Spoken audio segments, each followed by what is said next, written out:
Circuitos eléctricos. Bueno, hoy voy a hablar sobre lo que son los circuitos eléctricos y vamos a estudiar un poco de cómo funcionan. Pero esto de los circuitos eléctricos es lo que nos rodea al día a día. Básicamente lo tenemos en nuestra casa, en el colegio y en todos lados que vayamos. En especial ahora que el mundo está avanzando tanto en la tecnología. Pero, ¿qué es esto de un circuito eléctrico? Pues básicamente es lo que vemos. Esto es como nos enseñan en física que es un circuito eléctrico, que vemos que es una fuente de energía que tiene unos conductores y llega hasta un receptor. Pero, ¿cómo funciona todo esto? Tenemos que detallarlo más. Pues en definición un circuito eléctrico es un conjunto de elementos conectados entre sí por los que pueden circular una corriente eléctrica. Esto es lo más importante, la corriente eléctrica, ya que sin ello no puede ser un circuito, no tendría sentido tener un circuito. Pero, ¿qué es esto todo de la corriente eléctrica? Pues la corriente eléctrica, en definición, es un movimiento de electrones. Por lo tanto, el circuito debe permitir el paso de estos electrones por los elementos que lo componen. Este es el propósito de un circuito, que puedan pasar estos electrones para llegar al final hasta el receptor. Y estos pueden ser interrumpidos por la acción de un interruptor o más, pero esto lo seguiremos viendo en las partes del circuito eléctrico. El circuito eléctrico puede tener muchas partes, depende del circuito que sea. Sin embargo, hoy vamos a ver las tres principales de un circuito simple. Primero tenemos el generador, que produce y mantiene la corriente eléctrica por el circuito. Es la fuente de energía, ya hay dos diferentes tipos. Primero está la corriente continua. Estas pueden ser pilas o baterías. Corrientes que están contenidas. Y también tenemos la alterna. La alterna es básicamente la corriente que tenemos en los enchufes de nuestra casa, que en nuestro caso sería de 110 volts. De ahí tenemos los conductores, que es por donde se mueve la corriente eléctrica de un elemento al otro circuito. Esto es fundamental, sin ellos no se podría dar nada. Y estos materiales suelen ser conductores eléctricos ideales. Por ejemplo, el cobre y el aluminio, que son los más utilizados, aunque también hay conductores que pueden conducir aún mejor, por ejemplo el oro. Sin embargo, estos son muy costosos y por eso no se los suele utilizar. Y finalmente son los receptores. Los receptores son los elementos que transforman la energía eléctrica que les llega y lo transforman en otro tipo de energía. Por ejemplo, las bombillas les llega energía eléctrica y finalmente la transforman en energía luminosa. Y así con todos los aparatos que tenemos. Llega la energía desde nuestra casa y puede transformarse, por ejemplo, en una energía luminosa que llegue hasta la pantalla de nuestras computadoras o dispositivos.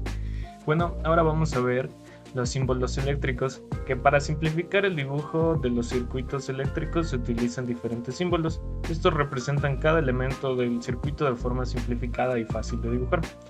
Veamos algunos elementos más comunes que se usan en los circuitos eléctricos. Primero tenemos el cable conductor, que se lo utiliza para todo lo que refiere con conductores y es simplemente una línea recta. El interruptor, que es una línea con dos puntos en sus terminaciones y una línea que está saliendo de la línea principal, esto denotando que es un interruptor. Tenemos a la pila, que es con dos líneas paralelas. También tenemos a la batería, que son algunas líneas paralelas de diferentes tamaños. La bombilla, que es una X alrededor de un círculo. El amperímetro, que es un círculo con una A mayúscula dentro. El voltímetro, que es igual dos rayas con un círculo adentro, pero esta vez con una V. El condensador, que son dos líneas paralelas del mismo tamaño. La resistencia, que se refleja con líneas puntuantes a cada lado. De ahí tenemos la resistencia, que se refleja como un rectángulo a través de la línea. Una resistencia variable, que es el mismo rectángulo, pero esta vez con una flecha. También tenemos el elemento termoeléctrico, que es como una resistencia en el mismo rectángulo, pero esta vez dividiéndolo por algunas líneas paralelas, dividiéndolo en cuadrados pequeños. También tenemos el termisor o resistencia eléctrica, que es como la resistencia variable con un rectángulo y una línea, sin embargo este no denota una flecha. Tenemos el RDL, que quiere decir la dependencia de la resistencia de la luz, y este tiene dos flechas que indican la resistencia. También tenemos un diodo con sentido permitido, en este caso el convencional, que sería un triángulo con una línea atravesando por la línea horizontal. La inductancia, que son pequeñas montañitas que indican esto. También tenemos una fuente de corriente alternativa que tiene las mismas líneas y puntos que un interruptor, sin embargo este tiene una pequeña curva. Tenemos el motor, que es indicada por la línea horizontal con un círculo con una M adentro. Y tenemos el diodo emisor de luz, que es un rectángulo, perdón, una línea con un triángulo y un círculo con dos flechas levantadas para arriba. Esta es una combinación de algunos que ya hemos visto antes. Y por último la toma de tierra, que son varias líneas aumentando de tono. Ahora vamos a ver algunos tipos de circuitos eléctricos y vamos a ver los principales que tenemos alrededor de nuestras casas y en todo momento. Primero tenemos el circuito de un receptor, los sencillos y fáciles, que más adelante es el que veremos en nuestro experimento. Son aquellos en los que solo se conecta al circuito un solo receptor, por ejemplo puede ser una lámpara, un motor, un timbre, etc. Y como vemos ese es su gráfico. Algunas características de ellos es que el receptor quedará conectado a la misma tensión que el generador.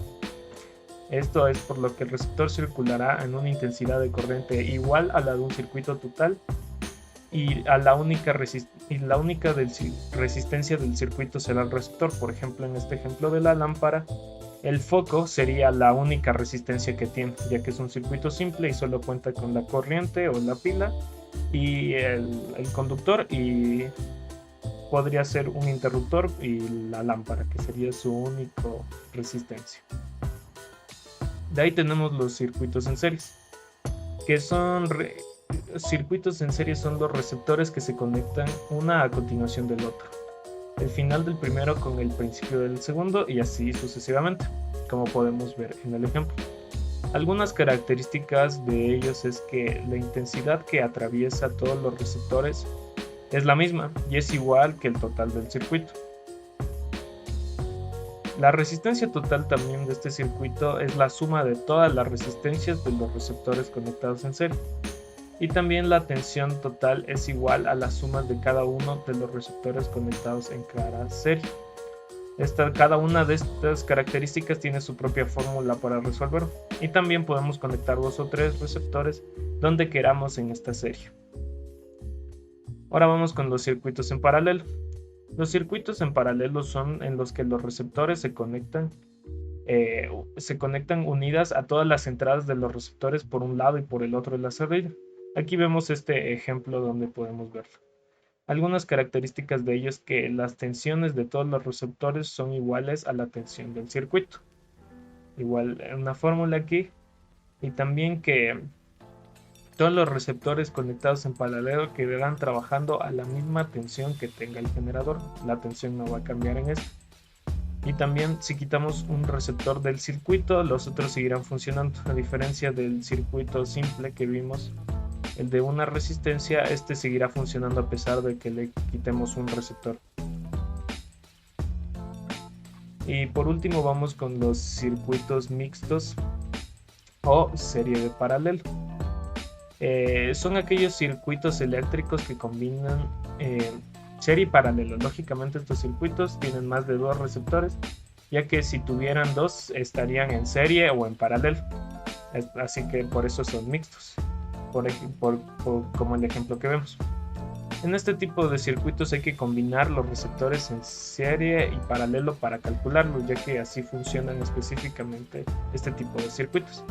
También el comportamiento de la corriente y la diferencia de voltaje son distintos dependiendo si los elementos están en serie o paralelo. Como estos pueden ser cualquiera de los dos y están combinados, depende de cada uno. Y por último, un tipo adicional que también es bastante utilizado son los conmutados. Son circuitos eléctricos cuya misión es poder encender una o varias lámparas desde 2 o más puntos diferentes. Por ejemplo, cuando tenemos en una escalera que se puede encender el foco de la escalera desde abajo o desde arriba, así para no tener que bajar y subir. Podemos utilizarlo también en pasillos largos y así en muchas casas donde podemos ver estos circuitos. Estos circuitos llevan conmutadores, que es lo que hace que puedan encenderlo desde dos sitios diferentes, y también de ahí su nombre. Los conmutadores por fuera son igual que los interruptores, pero por dentro tienen 3 borbones, que son como los contactos, en lugar de 2 que tendría un interruptor normal. Esto es para que se puedan encender de varios lados. Y también existen 2 conmutadores de cruzamiento, necesario para instalaciones que necesitamos encender desde 3 o más puntos, que serían, por ejemplo, escenarios muy grandes o salones de eventos o así. Este sería un poco más complejo y específico. Bueno, esto sería todo por teoría, y como dijimos al principio, vamos a ver ahora un experimento práctico que nos quedará un poco más claro todo esto de los circuitos. Bueno, ahora vamos a ver cómo funciona en práctica nuestro circuito eléctrico. Para eso vamos a necesitar primero un foco, que va a ser parte de nuestro receptor, la boquilla, que va a ser la otra parte del receptor, de ahí un interruptor que va a permitir o detener el flujo de electrones, y unos cables, que es lo más importante, por donde van a fluir nuestros electrones. Para eso primero debemos colocar una parte del cable en el interruptor. Lo colocamos a través que toque el contacto del interruptor y lo ajustamos un poco para que no se zafe. Después la otra parte del cable la doblamos un poco y esta la dejamos suelta, ya que es la parte que va a ir conectada al foco. Una vez hecho eso, ponemos los cables que van a ir conectados a nuestro foco. Los ponemos a cada lado en la boquilla y ya estaría listo colocado los cables. Ahora solo nos resta cerrar el circuito colocando los cables entre sí. Ponemos el primer cable con el cable que dejamos suelto y el otro lo conectamos en el interruptor. Así ya estaría listo nuestro circuito. Solo resta poner el foco y ya estaría listo nuestro circuito para probarlo. Ahora vamos a probar nuestro circuito, a ver si funciona. En este caso voy a utilizar corriente alterna, ya que este foco necesita de 100 a 240 volts. En nuestro caso, en nuestro país tenemos 110 volts. Por eso lo voy a probar con un multímetro si este tiene lo necesario. Como podemos ver, tiene 111 volts. Lo requerido para este foco, así que no tenemos ningún problema y podemos conectarlo. Procedemos a conectar el foco y una vez que está conectado a nuestro circuito, dejamos pasar los electrones y, como ven, está funcionando. Si probamos también los volts que están alrededor de nuestro foco, probamos en la boquilla, también podemos ver que son los mismos 111 que están circulando. Así podemos probar que todo está bien y a través del interruptor permitir o denegar el paso de electrones. Y eso sería todo. Muchas gracias.